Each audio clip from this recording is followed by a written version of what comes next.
ਤੇ ਇਸ ਦੇ ਵਿਚਾਲੇ ਕੈਪਟਨ ਅਮਰਿੰਦਰ ਸਿੰਘ ਦੀ ਵੀ ਸਟੇਟਮੈਂਟ ਆ ਗਈ ਹੈ। ਚੋਣ ਨਤੀਜਿਆਂ ਤੇ ਕੈਪਟਨ ਅਮਰਿੰਦਰ ਸਿੰਘ ਪੰਜਾਬ ਦੇ ਸਾਬਕਾ ਮੁੱਖ ਮੰਤਰੀ ਦਾ ਬਿਆਨ ਆਇਆ ਹੈ। ਉਹਨਾਂ ਨੇ ਇਸ ਜਿੱਤ ਤੇ ਪੀਐਮ ਮੋਦੀ ਅਤੇ ਕੇਂਦਰੀ ਗ੍ਰਹਿ ਮੰਤਰੀ ਅਮਿਤ ਸ਼ਾਹ ਨੂੰ ਸ਼ੁਭ ਕਾਮਨਾਵਾਂ ਦਿੱਤੀਆਂ ਨੇ। ਕੈਪਟਨ ਅਮਰਿੰਦਰ ਸਿੰਘ ਨੇ ਕਿਹਾ ਕਿ ਇਹ ਨਤੀਜੇ ਪੀਐਮ ਮੋਦੀ ਤੇ ਲੋਕਾਂ ਦੇ ਭਰੋਸੇ ਦੀ ਤਸਵੀਰ ਹੈ। ਲਗਾਤਾਰ ਸਫਲਤਾ ਲਈ ਸ਼ੁਭ ਕਾਮਨਾਵਾਂ। ਕੈਪਟਨ ਅਮਰਿੰਦਰ ਸਿੰਘ ਸਾਬਕਾ ਮੁੱਖ ਮੰਤਰੀ ਤਾਂ ਉਹਨਾਂ ਦੇ ਵੱਲੋਂ ਇਹ ਬਿਆਨ ਦਿੱਤਾ ਗਿਆ ਹੈ, ਉਹਨਾਂ ਦੀ ਸਟੇਟਮੈਂਟ ਆਈ ਹੈ।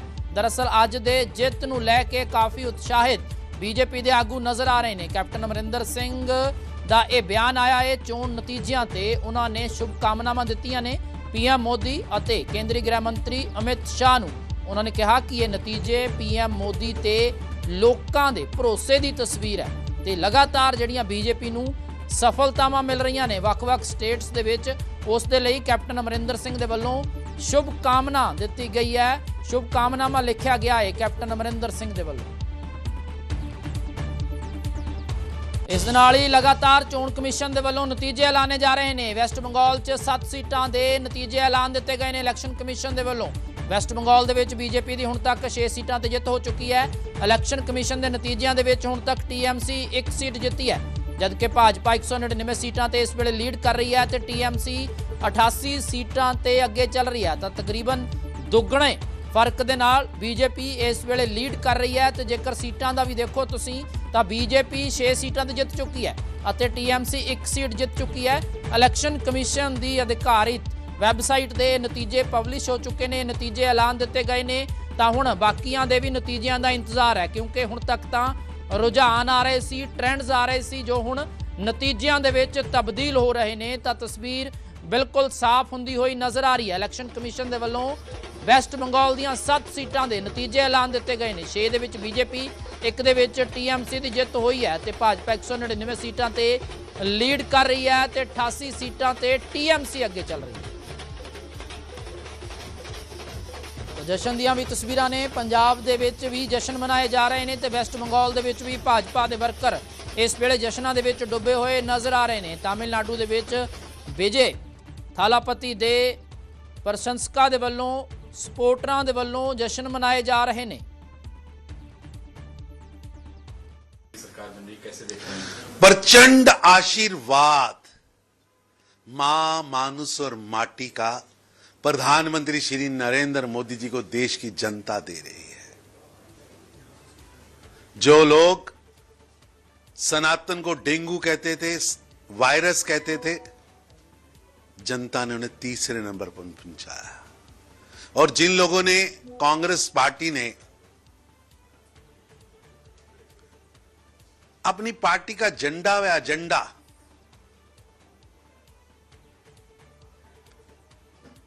जमायते इस्लामी और मुस्लिम लीग के कार्यालय में सरेंडर कर दिया था, जनता उन्हें भी चौथे नंबर पर पहुंचा दिया और करारा जवाब दिया है। का बहुत बहुत धन्यवाद। हम उनकी चरण वंदना करते हैं जो उन्होंने लंबे समय के बाद ये फैसला लिया, सोच समझकर फैसला लिया और इस फैसले से बंगाल के अंदर भारतीय जनता पार्टी को सेवा करने का मौका मिल रहा है। टीएमसी ने बहुत वहाँ की अर्थव्यवस्था खराब कर दी थी, क्रिमिनलाइजेशन कर दिया था, स्टेट का रेप कैपिटल बनाकर रख दिया था। इन सभी चीज़ों से निजात पाने के लिए बंगाल के सूझवान लोगों ने ये फैसला लिया और बंगाल के सूझवान लोगों ने भारतीय जनता पार्टी को मौका दिया है। मेरा मानना है कि भारत तभी विकसित होगा जब बंगाल और पंजाब विकसित होगा। झालमुड़ी तो बहुत बड़ा पूरी दुनिया में झालमुड़ी मशहूर हो गई है। मेरा मानना है कि झालमुड़ी का एक बहुत बड़ा योगदान है इस सरकार के अंदर। और बंगाल और पंजाब दो ही ऐसे स्टेट हैं देश में जिन्होंने 1947 के अंदर जिनका नुकसान हुआ। मेरा मानना है कि बंगाल ने जब ये सोच बना ली है कि वो भारतीय जनता पार्टी का साथ देंगे तो पंजाब के लोग भी इस बार 2027 में यही सोच बनाएंगे और वही भी भारतीय जनता पार्टी का साथ देंगे। देखिए, जिस तरीके से आपने देखा होगा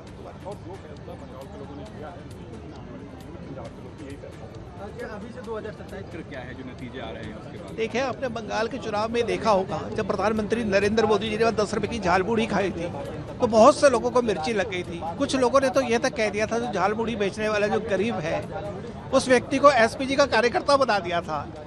तो मुझे लगता है कि आज जब नतीजे आ रहे होंगे उन लोगों को बहुत झाल तो लग चुकी होगी, लेकिन कुछ झाल मुड़ी बांट के हम उनको झाल लगाना चाहते हैं। और मुझे लगता है सिर्फ ये झाल आज बंगाल में दीदी को नहीं लग रही होगी, ये झाल उस नेता को भी लग रही होगी जो 99 चुनाव हारने के बाद आज विदेश भाग गए हैं। उन्होंने चुनाव के नतीजों का इंतजार तक नहीं किया। एक कार्यकर्ता के नाते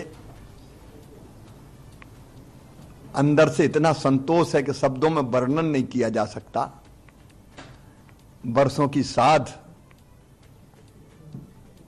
मोदी जी के नेतृत्व में पूरी हो गई।